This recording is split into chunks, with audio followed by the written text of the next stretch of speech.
메시지입니다. 마태복음 6장 24절에서 우리 34절까지 말씀 찾겠습니다.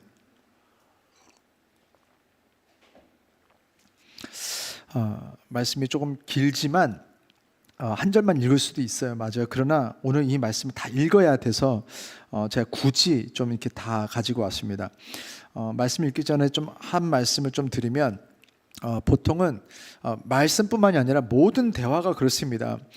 누구든 말하고 싶은 주제가 있고 주제어가 있다면 그 말을, 또 그 단어를 이렇게 자꾸 반복해서 사용해요. 하나님도 그렇게 하셨어요. 또 그렇게 이렇게 말씀하시는 것들을 우리가 알아낼 수 있는 능력 또한 주셨어요. 그래서 성경에도 보면요, 자꾸 나오는 단어가 있고 표현이 있다면 우리는 그 표현과 그 표현이 말하는 어떤 그런 방향성을 자꾸 이렇게 찾아내고 그 중심으로 말씀을 읽으려고 해야 됩니다.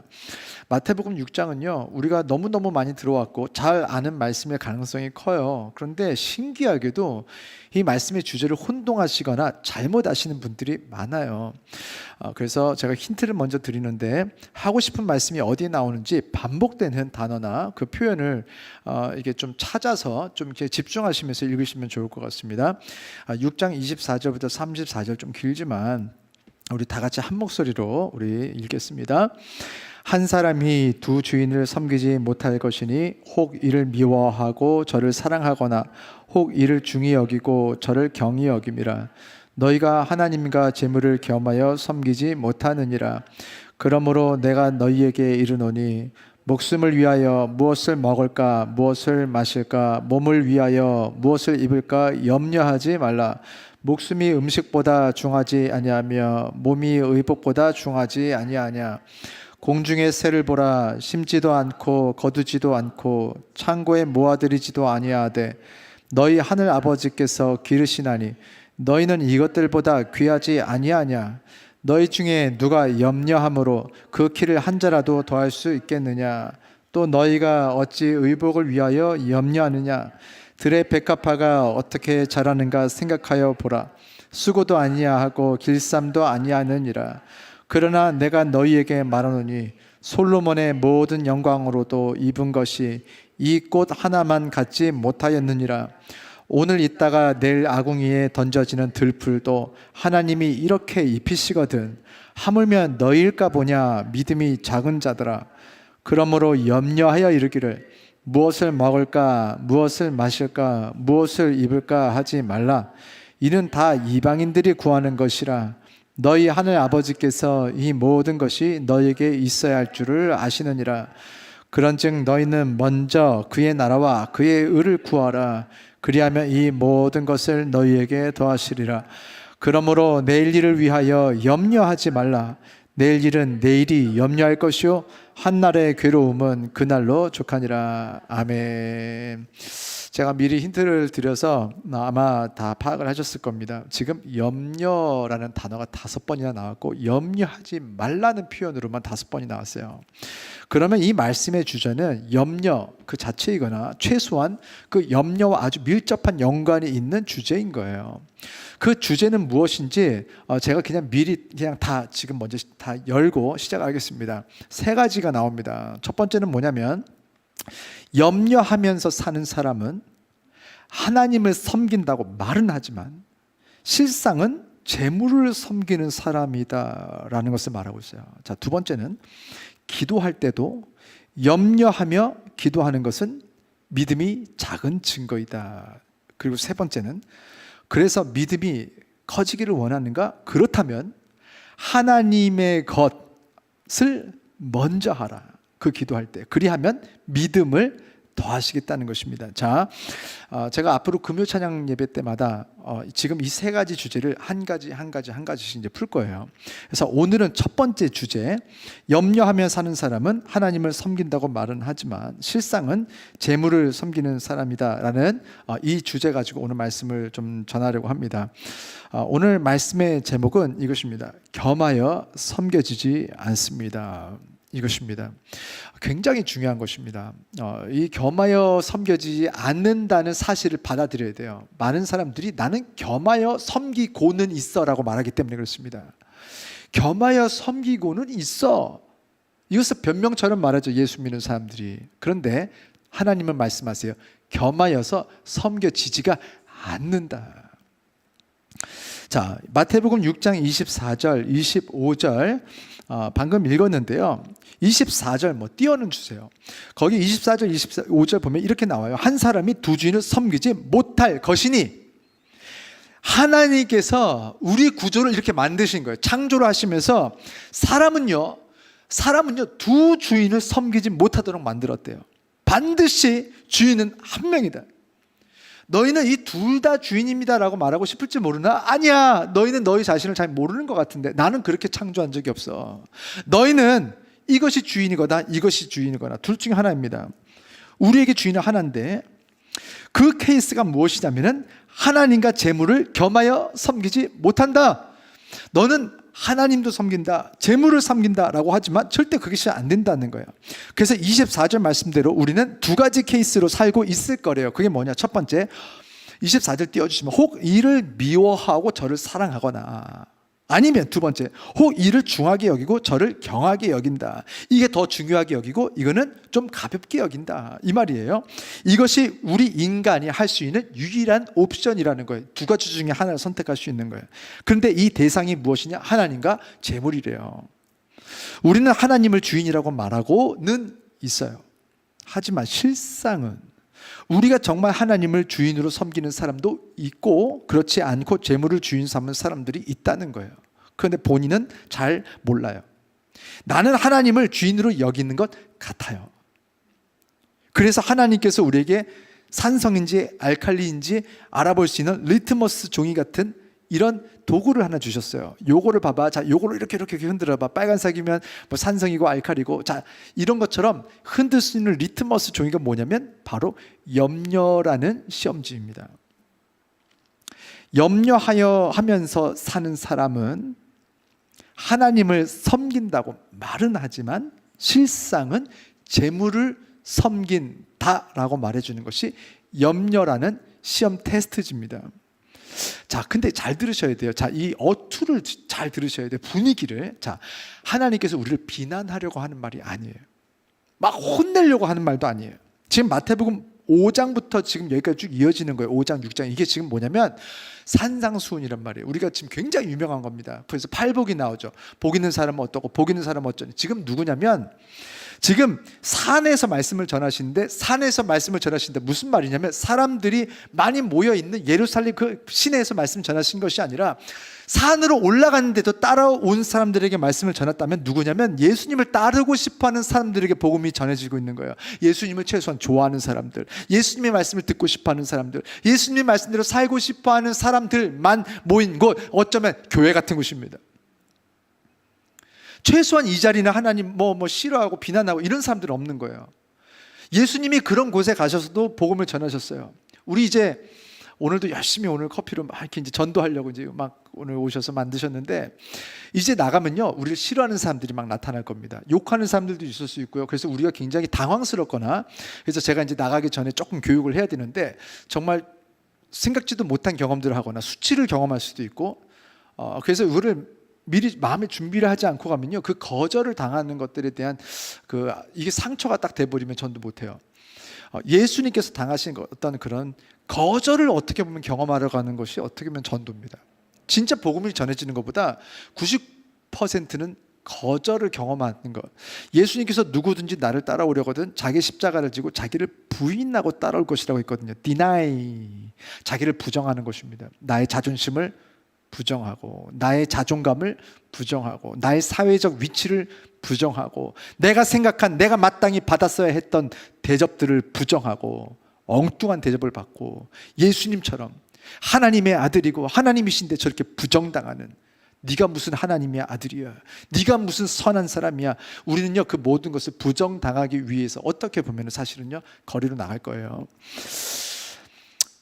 그런데 예수님께서 지금 최소한 그렇게 거절당하는 인생을 사시다가 산에 올라와서 예수님을 사랑하고 싶어하는 사람들에게 말씀을 전하시는데, 예수님이 어떤 느낌일까요? 산까지 올라왔어요. 저 멀리까지 따라와가지고 예수님 말씀해 주세요 하면서 귀를 열고 듣는 사람들 보면서 얼마나 사랑스러울까요? 얼마나 예쁠까요? 그 사람들에게 예수님께서 가르쳐 주시는 거예요. 뭐라고? 너네 병들었어. 사랑하니까 자식 데리고 병원 다니는 거 아닙니까? 자식은 치과 가기 싫다고 막 울고 불고 난리를 치는데, 뒤에 있어서 이름을 못 부르겠네. 어린이 치과에 데려가서 이빨을 하나 하려고 눕히는데 어린이 치과가 따로 있어요. 그래서 눕히면요, 어린이 치과에 눕히는 거는 기구가 따로 있습니다. 기본적으로 간호사 선생님이 3명이 들어와요. 머리를요, 헬멧 같은 것에도 고정을 시키고 묶어요. 단단하게 몸도 팔도 묶고 다리도 묶어요. 그리고 기본적으로 머리 위에 불이 있는 것이 아니라 아이패드가 하나 있고 애들이 좋아하는 만화를 하나 틀어줍니다. 거기에 정신이 쏙 빠지게 하고 몸을 꽝꽝 묶어서 조금도 꿈쩍하지 못하게. 안 그러면 이게 드릴이니까 큰 사고가 나잖아요. 그러니까 애들이 움직이지 못해 꽝꽝꽝꽝 묶고, 그래서 한 6살 때인가 7살, 지금은 이제 가는데, 그때 이빨 하나를 이렇게 떼우기 위해서 20여 분을, 간호사 한 명과 의사 한 분이 땀을 절절절절 흘리면서 막 애를 진정시키고 막 해보려다가 결국은 실패하고 집에 돌아왔어요. 왜 이 짓 하는 거예요? 싫다잖아요. 그럼 주지 말든가, 병들든지 뭐 하든지 이빨이 썩어버리든지 말면 되는 거죠. 자기가 싫다는데. 그런데 부모는 그렇지가 않아요. 사랑하니까 고쳐주고 싶은 거예요. 예수님께서 예수님을 따르는 백성들에게 사랑하는 마음으로 알려주시는 거예요. 내가 너희를 사랑한다. 너무너무 사랑한다. 그래서 알려준다. 너희는 하나님을 제일 사랑한다고 하고 주인이라고 하고 있지만 사실 너희의 주인은 내가 아니고 재물이다. 너희는 지금 병들었어. 잘 모르겠지? 엑스레이, MRI 찍어서 딱 보여주시는 거예요. 그랬더니 콩판 옆에 시커먼 암덩어리가 있는데 그 암을 꺼내서 조직 검사를 딱 해보니까 그 이름이 염려인 거예요. 너희가 지금 뭐가 문제인지도 몰라서 지금 어떻게 해결할지 모르지? 암 어떻게 고칠 거야? 이제 병명 알았지? 이제 고치자. 나는 고쳐줄 수 있다. 우리는 무엇을 염려합니까? 마태복음 6장 25절 이렇게 나와 있습니다. 25절 띄워주세요. 그러므로 내가 너에게 이르노니 목숨을 위하여 무엇을 먹을까, 무엇을 마실까, 몸을 위하여 무엇을 입을까 염려하지 말아라 좀. 목숨이 음식보다 중요하지 아니하며 몸이 의복보다 중요하지 아니하냐? 목숨을 위하여 이 세상에서의 삶을 위하여 무엇을 먹을지 마실지 입을지 고민하는 것은 문제가 아니에요. 그것을 고민해야 하고 연구해야 하고 준비해야 하고 열정을 가지고 열심히 먹고 마시고 입는 것을 만들어내는 거 잘하는 겁니다. 그럼 문제는 뭐냐? 무엇을 먹을지 마실지에 대해서 연구하고 준비하는 것이 문제가 아니에요. 해야 돼요. 고민하세요. 열심히 준비하세요. 막 계획도 짜세요. 해보고 실패도 해보고 다시 해보고 하세요. 그러나 염려하지 말라는 거예요. 염려하면서 고민하고 염려하면서 일하고 염려하면서 오늘을 살고 있어? 그렇다면 불신앙이라는 거예요. 30절 31절을 보니까 이렇게 나와 있습니다. 오늘 있다가 내일 아궁이에 던져지는 들풀도 하나님이 이렇게 입히시거든. 하물며 너희일까 보냐 믿음이 작은 자들아. 그러므로 염려하여 이르기를 무엇을 먹을까 무엇을 마실까 무엇을 입을까 하지 말라. 너희는 먹을 것 마실 것 입을 것 그 모든 것을 위하여 고민도 하고 일을 해야 하고, 하지만 결국엔 너희를 먹이고 입히시는 것은 결국에는 하나님이라는 거예요. 공중의 새도 먹이시고 들의 백합화도 먹이시는 하나님, 심지어 내일 아궁에 던져버릴 들풀조차도, 별로 중요하지 않은 것들조차도 먹이시는 분이 하나님이신데 하물며 너일까 보냐 이 믿음이 작은 내 아들 딸들아.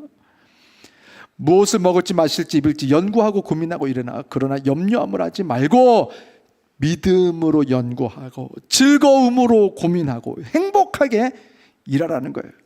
우리는 순종해서 일하고 우리는 기쁨으로 일하지만 사실 결국에 먹고 마시고 입는 모든 것을 책임지시는 분이 계신데 그분이 그냥 하나님이 아니라 너희의 아버지 하나님이라는 거예요.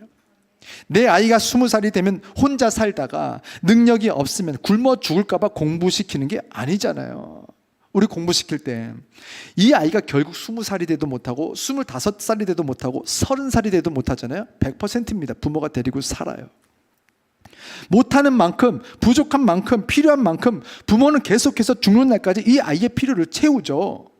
그러나 이 아이가 부모의 형상을 닮아서 열심히 공부하고 성장해서 일하고 돈을 벌고 그래서 성취감을 느끼고 보람을 느끼고 이제는 자기가 열심히 일한 것으로 누군가를 돕고 살고, 그러다가 또 배우자를 만나서 또 자녀를 낳아서 그 자녀를 먹이고 입히고 채우는 과정에서 인생의 보람을 느끼고 기쁨을 느끼는 그 날을 원하기 때문에 우리가 이 아이를 교육시키는 거지, 먹이고 입힐 능력이 없어서 불안해서 공부시키는 게 아닙니다. 우리가 신을 닮았지 않습니까? 우리가 하나님을 닮아서 하나님의 형상을 가진 우리들이 무엇을 먹을지 마실지 입을지 준비하고 공부하고 연구하고 일하는 과정을 통해서 우리는 하나님의 창조를 경험합니다. 그리고 누군가를 사랑하는 것을 배웁니다. 언제? 우리가 먹고 마시고 입을 것을 준비하고 연구하고 노력하고 일하는 그 과정에서 우리는 어떻게 세상을 사랑하는지를 거기서 배우는 거예요. 그리고 사랑하는 사람들을 또 성장시키고 또 잘되게 하는 사랑하는 마음, 아버지의 마음을 먹고 마시고 입는 것들을 준비하고 연구하고 실행해 나가는 과정을 통해서 우리는 배웁니다. 그것이 하나님께서 이 세상을 창조하신 이유이고 목적이고, 처음부터 아담이 일을 안 했을 것 같죠? 일을 하고 있었어요. 그런데 그 경작하고 있었던 그 아담에게 나중에 죄를 지었을 때 에덴 동산에서 쫓아내시면서 땅에서 가시의 엉겅퀴가 나오게 하신 거지, 그 전에도 노동이 있었습니다. 노동은요 선한 거였어요. 일하는 것은요 아름다운 것이었어요. 일하는 건요 하나님을 닮은 것이었습니다. 그래서 성경에 보면 하나님께서 나도 너희를 위하여 일한다고 나와요. 일하는 건요 능력이 없어서 일하는 게 아니에요. 일하는 것은요 내가 사랑하는 사람을 복되게 하는 그 과정을 우리는 일이라고 부릅니다. 우리가 나 혹시 못 먹고 못 살까 봐 일을 하는 것이 아니었다는 것을 우리는 알아야 돼요. 지금 세상에 하나님 없이 사니까 언젠가 굶어 죽을까 봐 일을 하라고 하는데, 원래 이 세상은 그런 세상이 아니었어요. 누구도 일하지 않아도 다 먹고 살았어요. 원래 땅에 구역이 없었고 모두가 모든 것을 함께 공동으로 사실은 누리고 있었단 말이에요. 하나님께서 누군가에게 이만큼 주지 않았어요. 그런데 사람들이 욕심을 부리기 시작하면서 어느 날 힘센 사람들이 나타나서 말뚝을 꽝꽝꽝 받고 여기는 내 땅 넘어오지 마, 이렇게 했던 것들이 왕이 나타나면서부터 시작이 된 거예요. 그건 하나님의 성품이 아니었습니다. 우리 이 모든 창조하신 세계의 것은 우리 모두의 것이었고, 이렇게 자연에서 우리가 기본적으로 막 죽도록 일하는 것이 아니라 낮에 해가 있을 때 일하고 밤에 가족들과 이렇게 식사하고 대화하고 나누면서 그렇게 하면 또 잠을 자고 일어나고, 이 모든 과정을요 사실은요 욕심 부리지 않으면 모든 인류가 평생에 영원토록 할 수 있도록 하나님께서 이 세상에서 과실이 낫게 하셨고 곡물이 나게 하셨고 잘되게 하신 것이 하나님께서 만드신 이 세상이었어요. 근데 욕심으로 우리가 다 망가뜨리고 욕심쟁이들이 다 가져가면서 이제는 뭔 짓을 하지 않으면 먹고 살 수 없는 그런 이상한 세상이 됐죠. 그건 하나님께서 창조하신 그 세상이 아니고 하나님의 의도랑 전혀 상관이 없습니다. 내가 누군가를 사랑하고 또 사랑받은 그 자녀가 또 누군가를 사랑하고 또 사랑하고 또 사랑하고, 그 과정에서 필요한 것이 뭐냐면 하나님의 형상을 닮아가고 더 닮아가는 사랑하는 일이 필요했습니다. 그것이 바로 무엇을 먹을지 무엇을 마실지 무엇을 입을지를 연구하고 준비하고 실행하는 과정을 통해서 누군가를 사랑하는 법을 배우게 된다는 거예요. 그런데 염려가 시작이 됐어요. 하나님을 사랑하고 이웃을 사랑하기 위해서 먹고 마시고 있던 사람들이 자신을 사랑하기 위해서 먹고 마시고 있는 사람들로 바뀐 거예요. 자신의 먹고 마시고 입는 것이 목표가 되잖아요. 그럼 그때부터 우리들의 주인이 바뀝니다. 바로 재물이 우리들의 주인이 되어서 재물이 우리를 지배하기 시작할 것입니다. 재물이 우리들의 감정을 지배하기 시작해요. 재물을 보고 웃고, 재물을 보고 울고, 재물을 보고 행복하고, 재물을 보고 불행을 느끼고 있다면 우리는 재물의 지배를 받고 있는 것입니다. 그러나 재물의 주인이신 하나님, 재물을 지배하고 계신 하나님이 우리의 주인이 되시면 우리는 하나님의 성품, 하나님의 감정이 우리를 지배하게 됩니다. 우리의 감정을 누가 지배하고 있는가? 오늘 우리가 행복하다면 무엇 때문에 행복하고 있는가? 오늘 우리가 염려하고 있다면 무엇 때문에 염려하고 있는지 스스로 물어봐야 합니다. 나는 오늘 행복하다면 무엇 때문인지, 우리의 감정은 무엇의 지배를 받고 있는 건지, 그래서 우리의 목표는 무엇의 지배를 받고 있는 건지, 자, 이제 우리는 결단해야 됩니다. 그리고 하나님께 구하는 기도를 해야 합니다. 우리는 하나님의 도우심이 필요합니다. 하나님께서 오늘 우리 찬양을 통하여서 평안을 너에게 주노라, 세상이 주지 못하고 세상이 알지 못하는 평안을 너에게 주노라. 그 평안은 언제 우리에게 오냐면 재물의 지배에서 노임을 받고 하나님 아버지의 지배를 받기 시작할 때야. 재물이 우리의 주인이 아니었고 이제는 하나님이 우리의 주인으로 바뀌었을 때, 그때부터 우리는 평안, 하나님께서 주시는 그 진짜 평안과 참 평안을 경험하게 됩니다. 하나님, 우리의 감정의 주인인지 지금 누구인지 알았습니다. 아버지, 우리도 잘 몰랐습니다. 그러나 이제 알았습니다.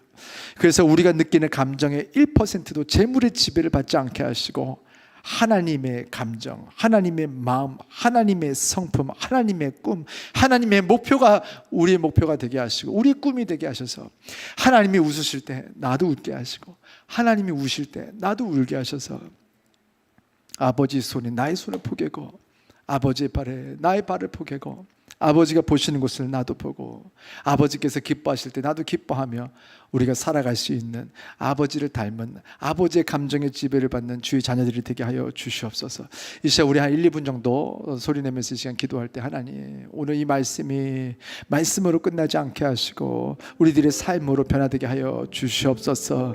아버지, 이 시간 우리들 안에 세상이 멈출 수 없는, 세상이 끊어버릴 수 없는 영원한 기쁨이 시작되게 하여 주시옵소서. 아버지의 기쁨이 영원하니 우리들의 기쁨도 영원할 줄 믿습니다. 아버지의 행복이 영원하니, 아버지의 사랑이 영원하니 우리 사랑도 끊어지지 않게 하셔서 어떻게 하면 이 세상을 살릴까, 어떻게 하면 이 세상을 먹일까, 어떻게 하면 이 세상을 입힐까, 어떻게 하면 아버지의 자녀들이 아버지의 자녀들로 돌아오게 할까, 그것이 우리들의 꿈이 되게 하셔서 이제 우리가 또 먹고 마시고 입는 일들을 위해서 열심히 연구하고 고민하고 이제 실행해 나가는 과정을 통해서 아버지의 마음을 더 담게 하시고 사랑하는 방법을 더 구체적으로 알게 하셔서 아버지, 정말 세상을 사랑할 줄 아는 아버지의 방법을 가지고 있는 주의 자녀들이 되게 하옵소서. 이 시간 다 같이 한 1, 2분 정도 이 시간 소리내서 기도하고 제가 마침 기도하겠습니다. 함께 기도하겠습니다.